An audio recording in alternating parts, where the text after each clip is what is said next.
So if you're looking at this going, Jackson, what the fuck is this? Don't worry. I will explain everything. I probably should have expected it to look like this on camera. It's supposed to be purple. From my angle, it's the right shade of purple. It should be fine.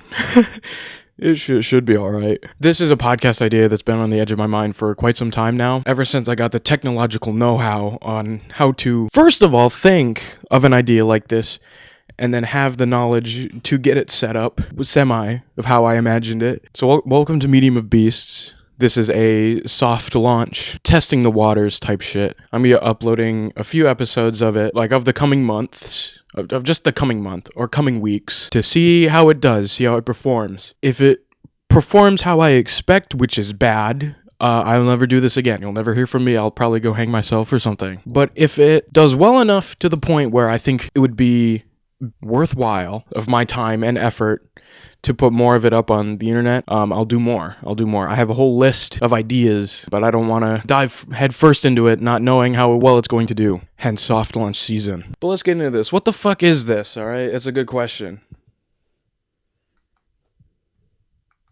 That was the wrong button. Furry shit. Any show or movie or book or game where the majority, at least half of the characters, are anthropomorphic animals. I'm sure of explaining this, you can think of a lot, just off the top of your head. I know I can. You know, we got this shit. Of course, that's my first. Something like Space Jam or like Looney Tunes would count. I know it's quite whiplash going from talking about Beastars to talking about Looney Tunes, but it's the same shtick, you know, type shit. A lot of stuff would count and are eligible to be covered on this podcast eventually. But let's define something here. Wrong button. Anthropomorphic is a non-human thing exhibiting human traits, which includes talking, walking upright, wearing clothes, talking as in the sense of talking of a human language, not just English. And I guess to the point where the audience can understand them. And I watched The Wild Robot just like a couple minutes ago. I wrapped it up. And they were talking, but not, because the whole thing is like Roz translated their language so she could understand them, but they're not really actually speaking English. It just seems that way to the audience for purposes of storytelling, although that would still be a furry movie. I count it. It counts. List is not exhaustive. There could be others. I wouldn't know what else. For simplicity's sake, I made a D&D style alignment chart with 9 pieces of media on here. Again, they could range from, it doesn't matter. Exactly. It could be a show, a movie, or a book, or a game. Anything with like a story that is clear and concise. Interpretive dances are a story. But I'm not going to be looking at those, and I doubt there's even like any furry-related ones of those out there anyway. I honestly don't remember what I put on this list. We're going to start with the bottom right, I know that. Not made by furries, probably. And very popular outside of the furry fandom, just with anybody, but it's still furry shit, even though it probably wasn't made by furries, and it's very popular. BoJack Horseman. Majority? I don't even know if majority. I don't know the exact statistics of what characters are human compared to anthro-animal. I haven't really spent the time counting all that to care, and I don't care. That's what I meant to say. I don't care. I probably won't cover this because I didn't like it that much, but it can be. It's eligible to be covered, even though I won't. Next box up, not made by furries probably, but somewhat known outside the fandom, more within, I guess. Warrior cats. We've all heard of this. Again, eligible to be covered on this podcast, probably not. If it's popular enough, I will buy it and read it. I have been curious about it. Aaron Hunter, which actually doing research is a pseudonym for like a few authors. Probably aren't furries that I know of. If you read this book as a child, you're probably a furry now. But it's like, it's still well known. I think you can enjoy it if you're not part of the fandom, which is why it's in this middle row here. I don't remember what I put for this next box. Not made by furries, but popular with furries. Highly, it's probably Beastars. Oh, yeah, there you go. Specifically, the manga, Haru Itagaki is not a furry. And the whole fandom, like in Japan, it's different. I don't think it's even as fetishized. It's not as, it's not as oppressed. But it's different. The market is different there. So Haru Itagaki can make something like Beastars, the manga, and she not be labeled as a furry, in Japan at least. But here in America, furries love this shit. Furries eat this up. Next, we're going to the middle column there. At least one furry in the production team. Like, you watch shows, and it could be a big corporate movie or whatever, and it's like, there's got to be some, furries on the production team somewhere. Maybe the writers, more likely the animators. We don't know what the editors are doing. Voice actors, maybe. Okay, but for this bottom middle box here, very popular outside the fandom, but there's got to be at least one furry on the production team somewhere.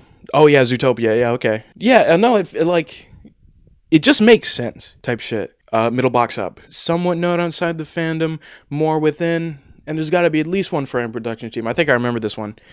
Oh, no, it's okay. It's Aggretsuko. I thought it was going to be Odd Taxi. There it is. Okay. Actually, yeah, let's go top box is Odd Taxi. They're both animes, and they're both majority, furry characters. But why are they in different boxes? Well, because Odd Taxi's not as popular. I didn't even know this shit existed until I was, researching shows for this podcast. What can I do? My brain can only hold so much information at once. It was these 5 boxes here that I was like, I can do it. And then I had to do research for these other 4. But yeah, Aggretsuko is arguably a lot more popular than Odd Taxi is. But you could tell there's got to be one furry on the production team. Look at the character designs. Bruh, I never actually finished Odd Taxi, by the way. It was really boring. I want to finish it. I want to know where it goes. And the really interesting thing about it is that they're not all actually animals. It's just this guy sees everyone that way. He's like a schizophrenic. It's kind of interesting.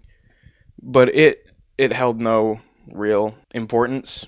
They could be humans, whatever. They made him for the style, for the to grab one's attention. Same as this, I think. I think Aggretsuko uses the cutesy art style in a smarter way to kind of parallel their themes, and Odd Taxi just does it for the money that they probably didn't make. Left row column, I cheated for this one. I remember this one. Made by furries, popular outside. Sheriff Hayseed by Pymations. Pymations is a furry. There's no doubt about that. But also calling Sheriff Hayseed popular was a stretch. I just couldn't think of anything else. Don't mean to diss Pymations. He's pretty cool. And in this, the video, the Sheriff Hayseed video has out is really good. But the furries didn't seem to crawl all over it like they did something like Beastars. So, I do remember this one. What the fuck is that? Oh, it's Lackadaisy, right, made by furries. Someone known inside the fandom. I also cheated for this because I don't actually know. I know Lackadaisy was a book before it was a pilot. If we're talking about the pilot here, it would probably move into the middle box. Indie art made for the passion, probably going to be made by furries. But corporate shit like this and this? Nah, dude. There's no passion in that. It's just money. So normally in indie animation, I would claim there are more furries on the production team than something like the middle column. Last one. Oh yeah, I remember. I cheated. Made by furries. Popular within the fandom. It's really actually hard to come up with something. So I did Anadroids. I don't even know if this counts because they're robots. But a lot of the reviews said furry coded. So I was like, all right. And looking at the cover, you can't lie to me like that. It's for furries. It's for furries. I was going to add more to these slides. I forgot entirely. There were going to be slides about what doesn't count. Let me go back. We can just stare at this. I worked very hard on it. What doesn't count? First things first, Five Nights at Freddy's. Five Nights at Freddy's did make a whole generation of furries, but that's only because of the fan fictions everyone was writing about them, which are terrible. Which are subpar at best. Yeah, that's a better rephrase. Five Nights at Freddy's doesn't count base games because they are robots wearing the suits. Which is also why I'm pretty sure Anadroids there is cheating. Because those are also robots. But again, according to the reviews, furry coded, it's fine. Also, the author has more stuff, like pit fighters, which aren't robots. I could have put that up there, but I liked this cover better. This sucks. This really sucks. Fan fictions don't count either. Not just Five Nights at Freddy's, which at least some of them do have them being like their actual animal selves and not the robots. Doing more furry bait type shit. Those don't count. No fan fiction counts. No fan fiction of anything. Somebody can write an original story, and it'll count, but a fan fiction doesn't. Because why? Why would I do that? There are plenty of Beastars fan fictions out there. Never read any of them, and I'm not going to, because they probably suck. And this is the main line or the most important part. Even Beast Complex, which is an anthology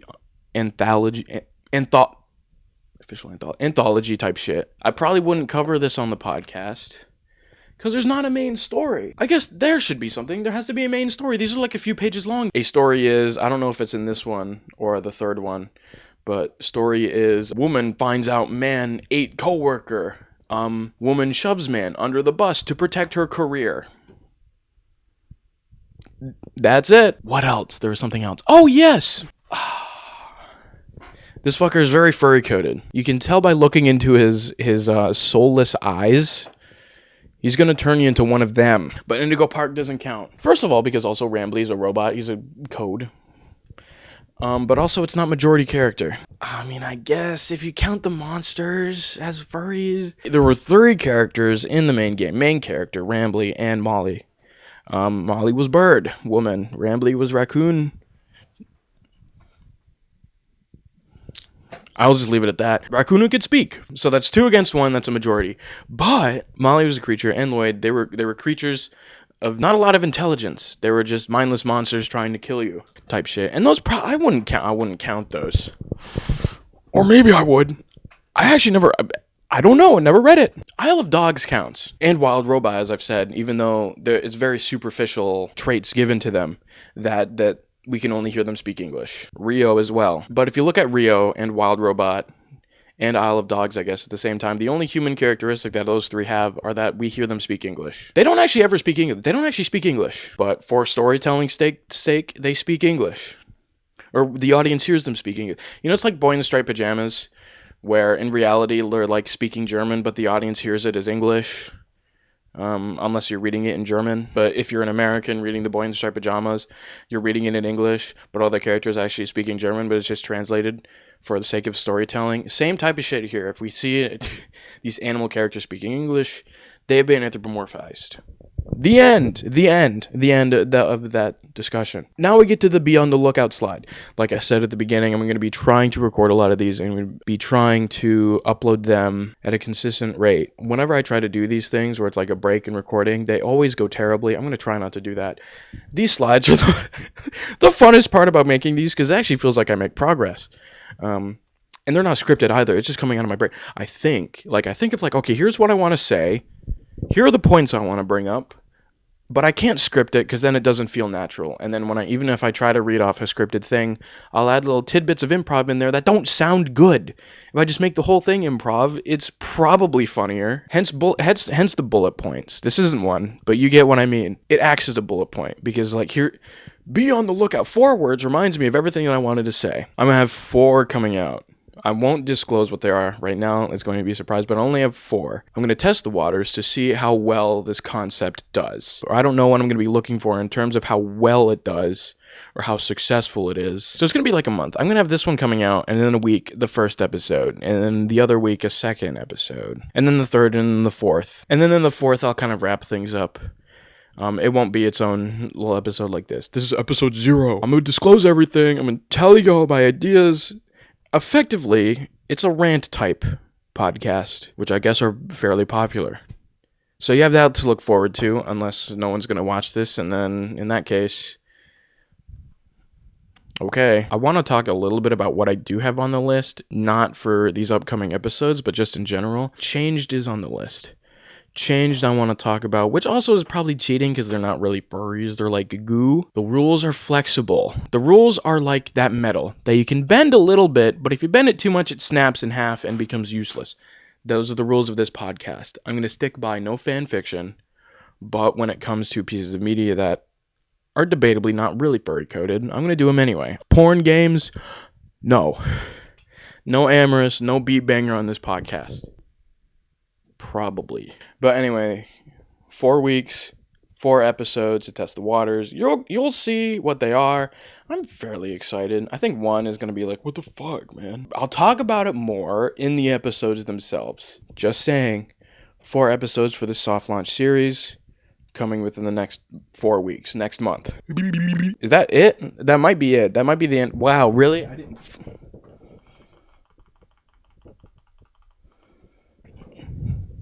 Sick and cool. Again, it's supposed to be purple. It's a still image, thankfully, so I can just use some of my editing magic to rotate it. Maybe cut a mask or something, and then color correct it. Cut a mask, color correct it, put the color corrected version over it or whatever. Only color correct this screen, so my hand will get color corrected, I guess, but not anything outside of it. color corrected, not color corrected, color corrected, not color corrected. Also, I don't really care that much, actually. Anyway, I'm kind of pumped about this. Like I said, this is something that I've been wanting to do for a while, and it's just kind of been sitting in my brain. Mostly because it's experimental. It's more experimental than a lot of things that I've tried. It's a podcast. Ew! I want it to be, like, actually thought-provoking. I'm not just going to be, like, reading B-Stars and be like, yo, this shit slabs, dog. This shit is so good. I loved the rabbit sex scene. No, I'm not gonna do that. I actually want to talk about the themes and, like, and the tone, character arcs, and the symbolism. A lot of shows that use furry characters choose a species specifically for their symbolism. Their symbolism reflects their character. Agretsuko's choice of species, as to just pick one anime, it reflects their character. Not all traits, not all symbolism of the animal can be seen in the character, but, like, you can read about the symbolism of, like, let's say a hyena. Hyenas are seen as, like, towards, like, women or towards, like, love, very dishonorable and, like, kind of rude. I'm also getting this off whatismyspiritanimal.com, which sounds really stupid, but it is a great source of, like, information. Also, my camera's lagging, sorry about that. But hyenas are, quote, a cad when it comes to love, and cad just means a man who displays dishonorable behavior. And you can see that in Haida. He's fallen for Retsuko, but he doesn't have the strength to tell her or go about it in the right way. He threatens to punch people, never does it because he's a pussy, and then just kind of sits and wallows in his feelings for forever. But it all fits into that, like, that tidbit of spotted hyena symbolism, and it's really interesting to me. Like, this is my baby here. This is like pseudo video essay, which is a genre that I've been wanting to try for a while, and I have tried at points. I've tried my hand at scripting videos, and they don't work. If you've seen B-Stars as short as possible, or you've heard me talk about it, you know how much of a train wreck that was. And that was all scripted, baby. There have been so many other scripted videos that I've tried and that I've scrapped because they're terrible. My recordings of the script are not good. I have the whole script forming in my brain. I at least have the intro, how I want to start it. And then little bits and pieces of, like, here's the joke I want to say here. Taking that, turning it into a script, and then reading it like it did just come out of my brain, it doesn't work. Bulleted points like this are a lot better. So I'm trying it out. This is all, it's all experimental. It's all a test of creativity on my end. This channel always has been, I guess. The slideshows are for my benefit, but also as kind of like a visual bit. This isn't really something I've seen other podcasts do, so I wanted to, try it out. Have some sort of uniqueness in it. So that was Medium of Beasts, episode 0. I didn't explain the title, did I? Medium is the singular form of media. And media, as we all know, films, TV shows, games, books. Beasts, of course, refers to the furry side of it. It's kind of a schlocky, weird, edgy type name, but I'm proud of it. I was laying in bed for 5 hours being like, what name? Come up with a better name. Shit, man. I don't know. Like and subscribe, I guess.